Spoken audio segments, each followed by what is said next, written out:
I'm in my room for tonight.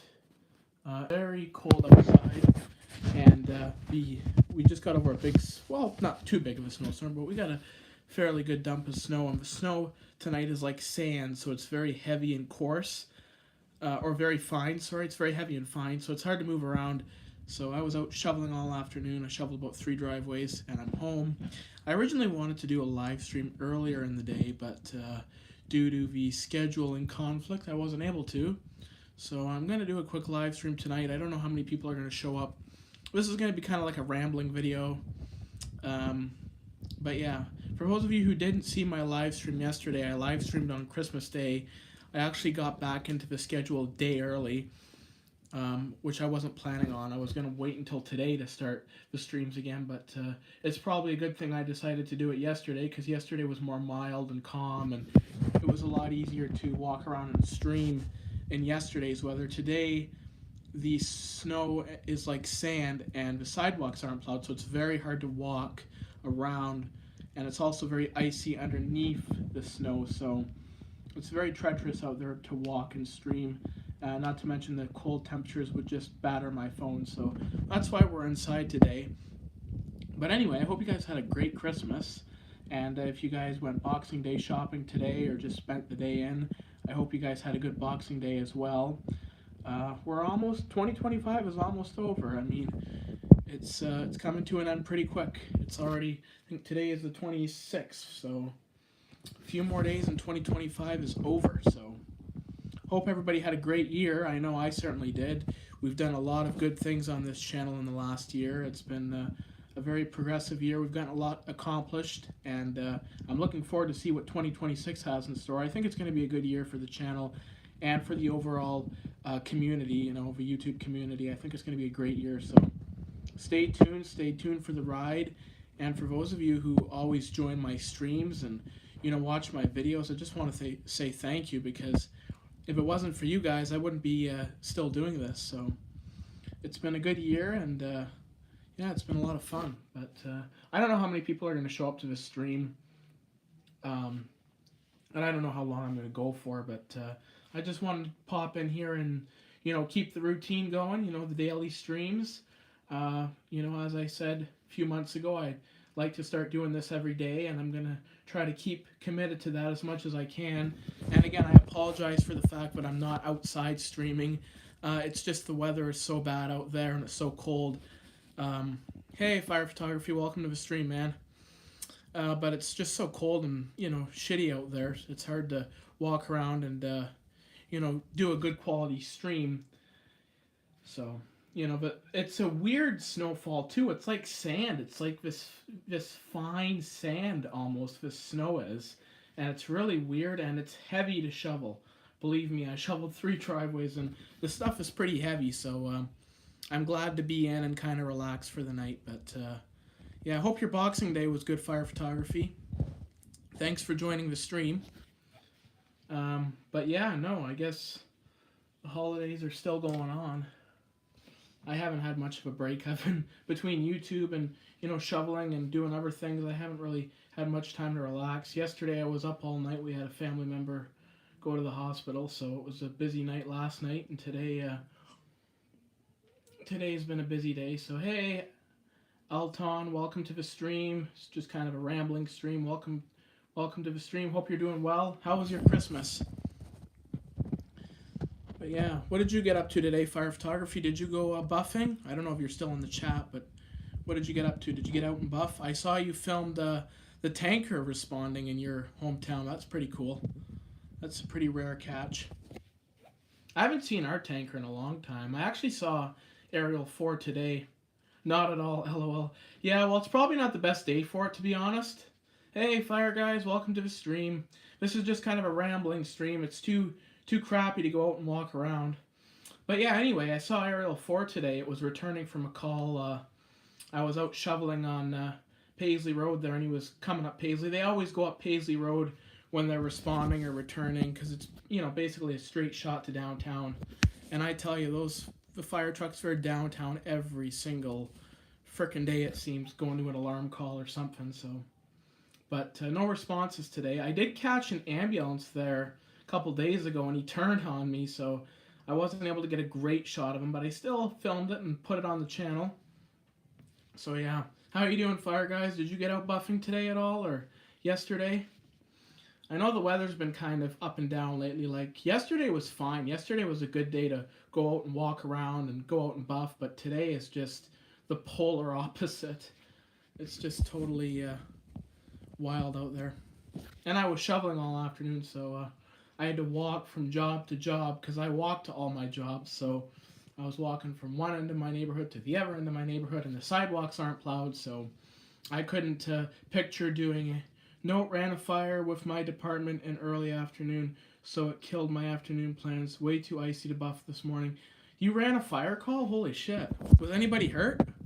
Or was it a small fire or a big fire? But yeah, it's kind of, the weather's not very good out there. Like, it's really hard to buff at this time of year. Like, it's just, the weather's so crappy and it's so unpredictable too. Like, yesterday was fine in my city, and then today's a write-off. But yeah. But you ran a fire call. That's pretty crazy. Hope nobody was hurt. Wires down that surged 2 electrical panels in 2 different homes. Not much damage. Well, that's good. At least there wasn't much damage. So when you get a fire, like, is it like, does the whole, like, town respond, or do you only send, like, 1 or 2 trucks? Because I know, like, when we get a fire in Guelph, like, they send, like, maybe 3 trucks, and they'll send 2 others, like, and then they'll cancel them sometimes if they get on scene and find it's manageable. But I would imagine in a small town they probably send more resources just because they don't have the facilities of a big city.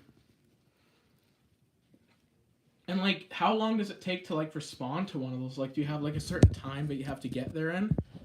No, everywhere has their own operating guidelines. We rolled our ladder and rescue to this one today. Oh, is that old St. Thomas ladder? That old E1? Is that your ladder truck? I know that's a pretty... No, it's completely different from full-time. Can't compare it to 2. Yeah, fair enough. I figured it's totally different. Yes, it is the old E1. Yeah, that truck is pretty old, and it's still working good, eh? I know some of the volunteer trucks, like a lot of the departments around here run pretty new equipment. Like, you know, I know Center Wellington just got a new pumper. It's an 01, works amazing. Yeah, I know our 2000, you know, all the firefighters, just before it retired, you know, they were saying how good of a truck it is. And, you know, one guy said to me, you know, I could get, you know, another 10, 15 years out of that truck at another department. So those old trucks work well. But I think the reason they retire them, like from the big cities, someone was telling me, a mechanic once for the fire trucks was saying it has something to do with the pumps and just general regulations in that regard. No, our first truck out though, this is its 3rd call since we placed it into service this spring. I see. It only responds to structure fires. That's fair enough. I guess it's better to have an aerial device in a structure fire situation. You don't really need it to run medicals or accidents. I know here we send the big tandem aerial every time we have a medical call. It's like, you really need to send that? But anyway, it's all good. Everybody has their own protocols. But I like the old trucks. You know, I always like the old trucks. I was actually looking at some photos today of some of the old, Simon duplexes that Guelph had. Yeah, we use our rescue or pickup. That's a good idea. I feel like big cities should adopt that idea. Because, like, in our city, like, we'll literally run Aerial 1, a tandem Axum, 115-foot aerial to a medical call. I remember they came to my house once for a call, and it was just like, why are you bringing that big truck? But, yeah. I seen, like, I think Vancouver, they have, like, a whole dedicated fleet of, like, little pickup trucks that do medical calls. And I think that's a great idea, especially, like, for the downtown core. Yeah, but that's a staff truck. Hard to jump back and forth between the trucks. Yeah, and that's the argument. Like, and it's a valid argument because, like, you can't really have, like, 2 guys or 3 guys running a pickup truck to do medicals in case you need the big truck to run a fire. So, in that sense, it's easier and it makes sense to have the big truck. That way you can go anywhere at any time. So, I think that's probably why they do it. And it makes a lot of sense. because and even like Guelph and like these cities around here, we're getting a lot more fire calls and alarm calls, and you need the big trucks for those calls. So yeah, but I know Aerial One, it's a pretty busy truck. It goes quite a bit. It's actually back in service now. It was running. Headquarters was running a spare for a couple days. I actually filmed the spare responding. British Columbia is testing out those rapid response units for fire departments across a few different departments, dedicated rig just for medicals.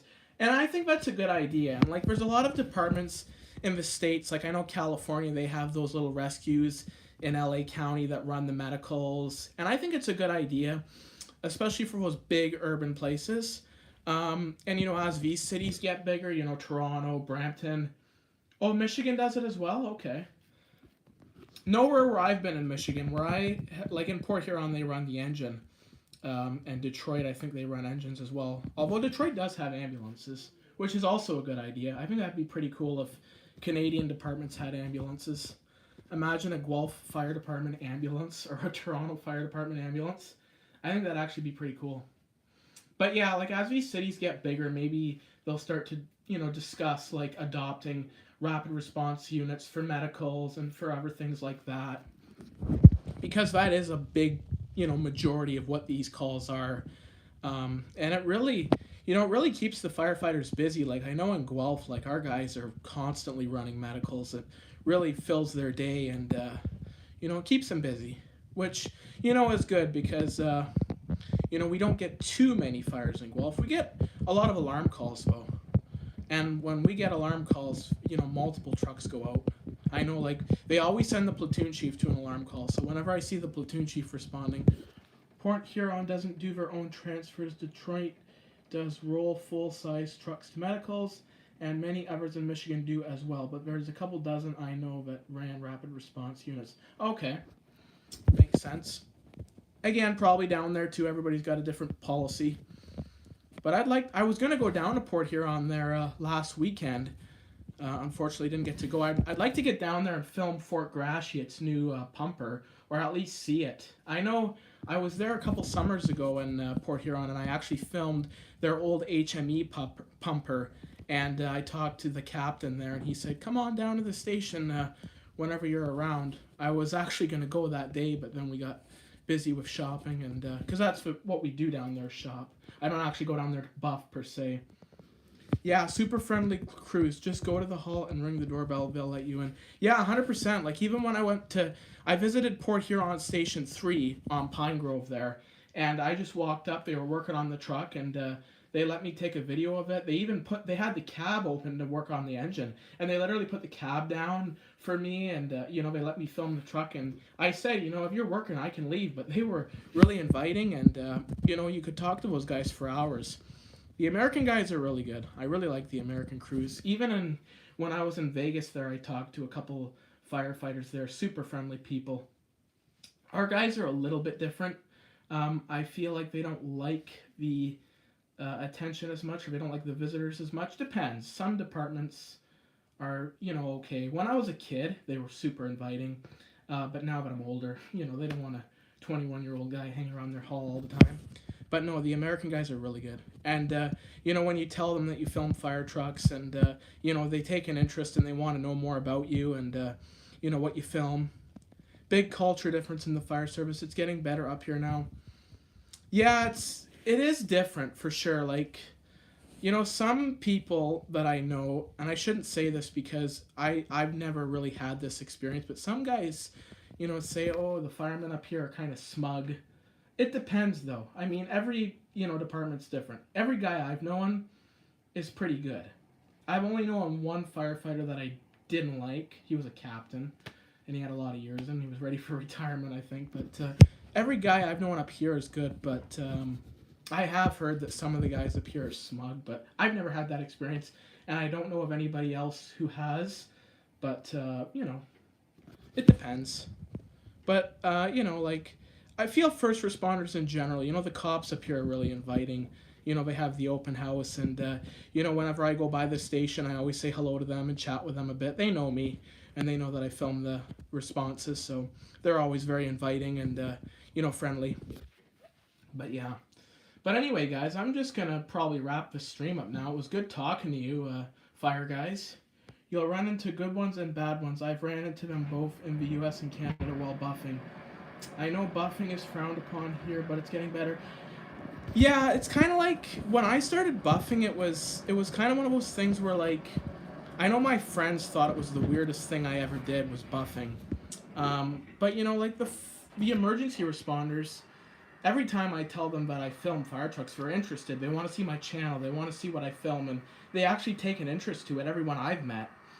But yeah, I feel like it's kind of, you know, hit or miss. I seen a chat there. Someone said hello. So to whoever said hello, welcome to the stream. Hope you're doing well. I was going to end the stream, but it's actually going pretty well. I might just keep talking a little bit. Yeah, when I started, it was much different than it is now. It's way better now. Yeah, it is. And, you know, I think that's, you know, part of the, you know, culture change. Like, everybody's got a camera now. Everybody's filming. You know, everything's on video. And, you know, there's a lot more people now that are willing to pick up a camera and film the responders and film whatever, you know, anything for that matter. And it's just, there's less of a stigma around it, so it makes it more inviting to people who want to film and document the first responders. But as I've said, you know, with the police, and I was always kind of like, you know, wary, well, not wary of the police, but, you know, worried the police might not like me filming them. But every time I ask them if I can film their car, they let me. They turn the lights on for me. They let me walk around it. They show me the equipment. They're super good. And so I like that about, you know, the police and, you know, the firefighters. And I've never actually filmed an EMS vehicle, like, walk around. I'd like to do that one day, but... Have you ever considered doing that, Fire Guys? Like, emergency vehicle walkarounds, where you just, like, walk around the vehicle and showcase the equipment or the lights, you know? Because I actually, you know, started doing that, and, you know, I like doing it. I don't do it very often, because there's not many cases where I can. But I like being able to walk around the vehicle and, you know, film the lights and talk to the officer or the firefighter or whoever. And, you know, the best one I ever did was in Michigan. Up in Saginaw there, I walked around a Michigan State police truck commercial inspection, and they showed me all the yes and no. We have our own twist on it starting in the new year. While I look forward to seeing it, I'm excited to see it. I think you're going to have a lot of good things coming in the new year. I mean, you've been doing a really good job. But yeah, you know, in Michigan I was there, and they showed me, the state police officer showed me his, you know, his inspection equipment, even his weapons. He showed me his rifle and, you know, all the equipment that he uses on a day-to-day basis. And it was a new truck, actually. And when I pulled out my phone and started walking around, he said, "Since you have video capability, I'll turn the lights on for you." So he turned the lights on for me, and then he, you know, showed me the truck. And it was really nice. I talked to that officer there in Michigan at the truck stop. I think we talked for like a good hour and a half. And we talked about everything, you know. We talked about what he does. We talked about his career. I talked about our, you know, services up in Canada. So it was really nice. And this officer was actually, you know, pretty old. Like, I think he was 65. And he was still working as a full-time police officer and, you know, going out there and putting his life at risk every day. So I give him a lot of credit for doing that, you know, especially at that age when he could be retired and sitting at home with his family. He's out there working hard, so it was really good to see. And yeah, but Fire Guys, if you're still in chat, you were saying that you had plans or you had interests in like touring stations and that. Is there any progress on that? Did you get anybody who would be willing to participate, or is that kind of a hard thing to get into? If you're still in chat, I'm not sure if he is, but yeah. I know a lot of these people that are in the chat, like Fire Photography and Fire Guys, I know their names. I just don't say them on the stream, just because I don't know if they want me to. I just give their channel names. Yep, it's kicking off in the new year. Well, that's awesome. So there's actually, you know, departments that were welcoming to you and that let you film. That's really good. Kind of like Heroes Next Door. I don't know if you guys have ever watched that, but Heroes Next Door, they go to fire stations, EMS stations, and they tour them. They show the equipment. They talk to the staff. And it's a really cool YouTube channel. You're more than welcome to use my name. Okay, thanks, Ben. I'll use your name from now on. It'll be easier than saying your channel name. Yeah, exactly like that channel. Well, that'll be really exciting to see, because I always like the Heroes Next Door, the tours that they do of the stations. I think it's really cool, and it gives you a whole new perspective on emergency services, and some of the stations they show off are super impressive. I don't know if you guys in the chat have watched the. You can also use my name. I don't mind at all. Okay, thanks, Mason. I'll use your name too. Easier than saying the full channel name. But yeah, no. Heroes Next Door is a really good program. I actually saw a video from them, and they were at like a restoration place for fire trucks, and they were showing an old FDNY aerial that was on the 9/11 attacks. That was one of the responding trucks, and they were restoring it to put in a museum. This restoration company, and Heroes Next Door did a tour of the facility, and they showed off the truck, and it was a really neat showcase. Anyways, got a dip. Have a good night, dude. Thanks, Ben. Thank you for joining the stream. It was good talking to you. Yep. But anyway, I'm probably going to end the stream now, too, because it's getting pretty late. We're 20 minutes in. Well, it's not too late, actually, but I got some other things to do. But anyway, I wanted to do this stream, let you know that I'm still here. The daily streams are still happening. So thank you for those of you who joined the stream. Ben, Mason, otherwise known as Fire Photography or Fire Guys 235. Thank you for joining. Hope you have a good rest of your Boxing Day and good rest of your December. But anyway, we'll see you tomorrow, and we'll do this stream again, and hopefully we can do it outside. Have a good night, Mason. Thanks for joining. Anyway, we'll talk to you guys later, and signing off from my bedroom. Take care, guys.